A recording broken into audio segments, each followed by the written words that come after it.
אתה רוצה שאני אסביר? כן, תסבירי. קילפתי את התפוח עץ, חתכתי אותם רבעים, ועכשיו אני עושה אותם חתיכות. אתה רואה? כן. כן, כן.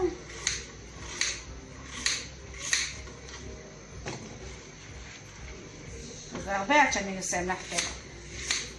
אז עכשיו... עוד פעם. עכשיו אנחנו מסיימים לחתוך את כל התפוחים, ואז אני מביאה סוכר. רואה? תסתכל. כל התפוחים חתוכים. הנה. וזהו. עכשיו אני מביאה סוכר. תעצור, במילא הופכת את הסוכר בערך 3/4 קילו. לפי העין. קצת יותר מחצי קילו, בוא נאמר. אין לי משקל ואין לי כמות. אני מאלו שאין לי משקל ואין לי כמות, זה קצת בעייתי. זהו. בוא נגיד חצי קילו. שראינו סוכר, נכון? עד שהסוכר נמס. סוכר נמס. עכשיו, איפה קינמון? עכשיו מחפשים את הקינמון.